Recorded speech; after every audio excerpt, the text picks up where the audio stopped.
In the last video, we looked at what is depression. What does it actually feel like to have depression? But today we're going to turn our attention to the causes of depression. Stay tuned.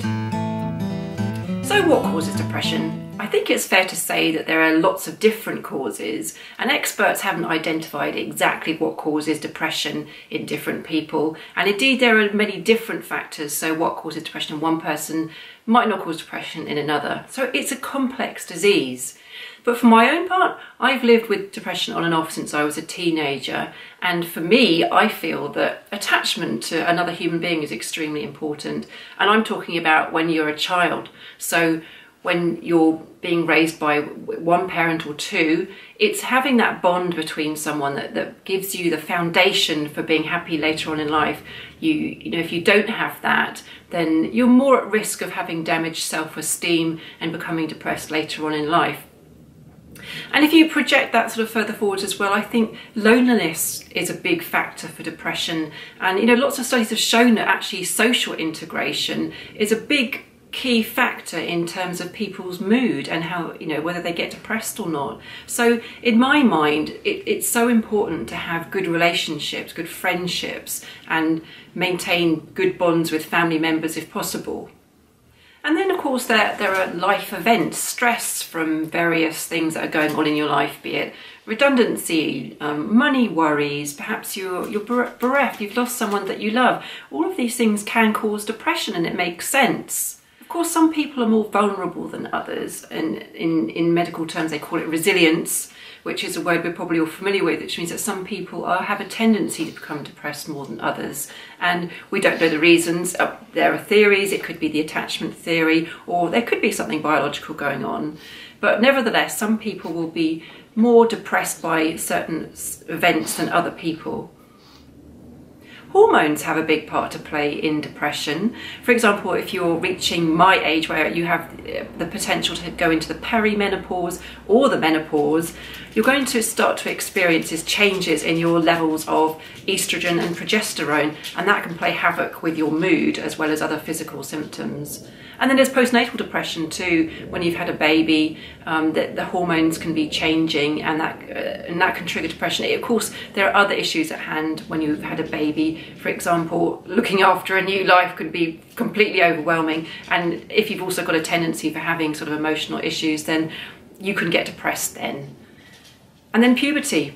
Hormones again are all over the place, and that can be a time when youngsters experience depression for the first time. What about physical changes? Well, an underactive thyroid is classic for causing depression and often gets missed by doctors. So if you're suffering from depression and you're female and sort of 30s onwards are roughly that age, it's always good to get it checked to see whether you've got, have a simple blood test to see whether you have an underactive thyroid. The thyroid is a small gland in your neck, and it's responsible for releasing some hormones, and when you have an underactive thyroid, you just got not getting enough hormones into the system. What about other physical causes of depression? Well, dementia, that's another one, and sort of minor and brain injuries can cause depression. And having things like heart disease and cancer can cause depression by nature of the fact that it's difficult to live with. Not necessarily a biological link or something that's going on in the body, but the side of having to live with it can be very difficult. So it makes sense that you'd be depressed. Alcohol and drugs can cause depression too. It's difficult to know sometimes which is the chicken and which is the egg, i.e. do you turn to drugs and alcohol when you're depressed, but it could be the other way around. Too much alcohol or leisure drugs could cause you to get depressed. And then medications can cause depression too. The medications that doctors prescribe, for example, there are antibiotics which can cause depression, and certain drugs for acne. There are a list of drugs, so you need to be careful that, or to check out at least, that if you are depressed, whether you're taking anything that might be triggering that. And what about your genetic makeup? Is there a chemical imbalance going on? Well, it's a commonly thought theory for depression, but actually there's not one single study that shows that people who are depressed have low levels of serotonin.